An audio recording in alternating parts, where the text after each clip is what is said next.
Now this video is just a little tutorial on how to extract the radio code for a Jaguar car stereo. It's actually made by Philips, the car stereo, and it's got a 24C08 flash ROM inside which holds the code. Now in order to extract it, and this is probably only really worth doing if you're sort of reasonably familiar with electronics and have goodish soldering skills, and you've probably got more than one car to decode, because otherwise it's probably just worth buying the code.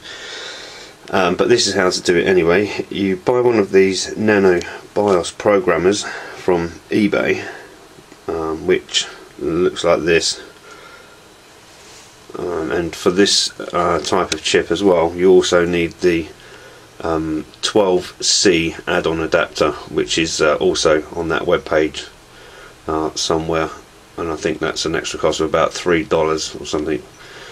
And then once you've got that, what you need to do is you need to remove the car stereo. As you can see, this is the main board for it here, and I've marked some of the chips so you know what they are. And then you've got the these are power regulators, the signal processor, RDS chip, transceiver, and so on. But below this one, at the bottom, next to that one covered in blue stuff, I've removed it, but you can see where it says EEPROM. That's one that you need to remove. That's the one that holds the code for the stereo. Okay, so once you've got that out, you need to then solder your EEPROM chip to the little adapter board, and that then goes into the other adapter board that you buy. I mentioned for about $3 or whatever it was. Difficult to do this with a camera in one hand.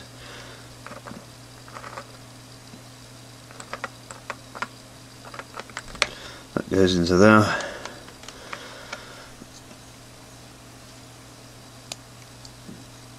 Like so, and then you need to put that into the BIOS programmer. Now the reason I'm using a laptop like this is because it has an LPT port in, which you would need to use in order to run the BIOS programmer. So newer, more modern laptops, they won't work. You need to have an older laptop, preferably Windows XP, and I've got no antivirus on it. You then need to download two bits of software, one called Hex Workshop and one called WinPick 800 or WinPick whatever. That is unless your chip reader didn't come with its own software that's capable of reading the 24C chips. So go ahead and open that.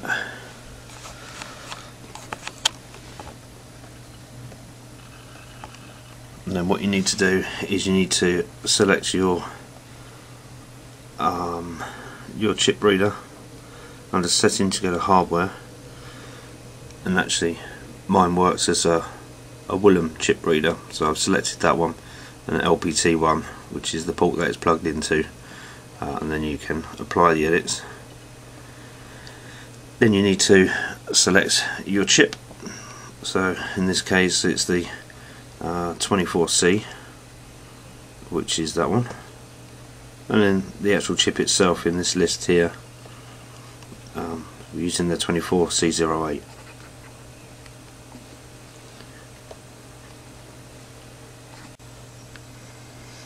Now I've actually had to disconnect my chip now because I needed to reinstall it, but nevertheless what you need to do is once you've got your chip selected and your settings done, use this button here, which will read all, and then what you will get is you won't get an error saying there's no chip. You'll just get this box, and it would have read it. It will say 100%, and you go to accept, and then this stuff here fills up with a lot of random text. Just ignore that for the minute and go up to File, and then Save As. And you want to use the bin type of file to save it, not the hex. So select bin and then type in there any name you want to call it. I think I named mine Scott's Jag or something because it's from my brother, and then click save. And once you've done that, you can then open your hex edit workshop, and then you go to file, open, and select the file that you just saved, and then you'll get this screen up. I will notice over here there's a lot of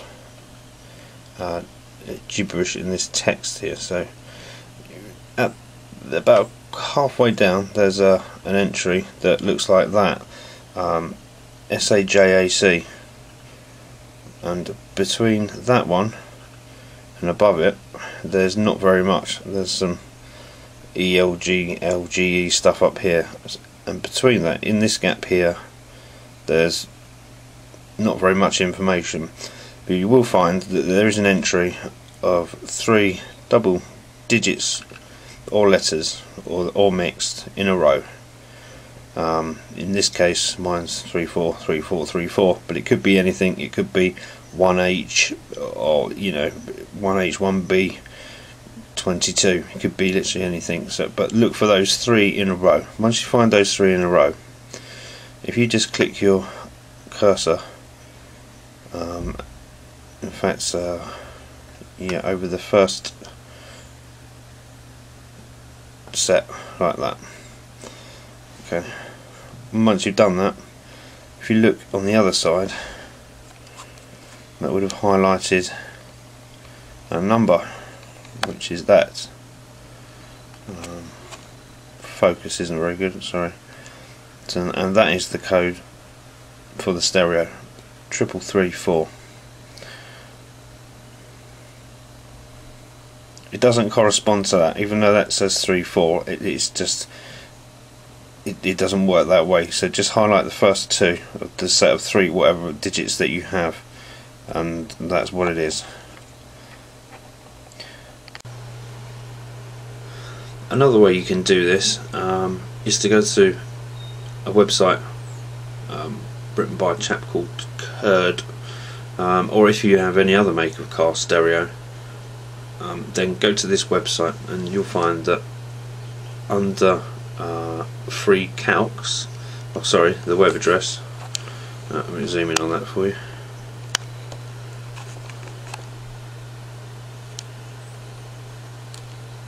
http curde.x10.mx, and that's the website. So if you go to that, and then you go to free calcs, and then in here is a list of calculators for most different car types. Okay, so you can select which one that you want it for, including the Jaguar, and you can download that. If I use the Jaguar calculator, let me just find that.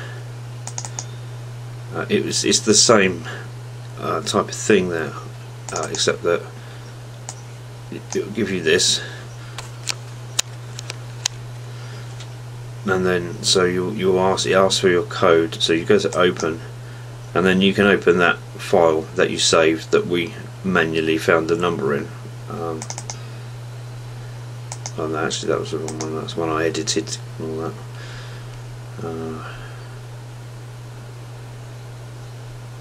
Yeah, let's get that one out actually. That one. Okay, so you just select the file that you use, and then that will tell you, that will find the number and tell you. Just to mention as well, if you do use any of the calculators provided free of charge by Decode, please do donate to him. He takes PayPal, just what you can, because he spends a lot of time making these things and they're of great use to us all. He doesn't have to host them on the web for nothing, so just give him something and I'm sure he'll carry on producing them. Thank you.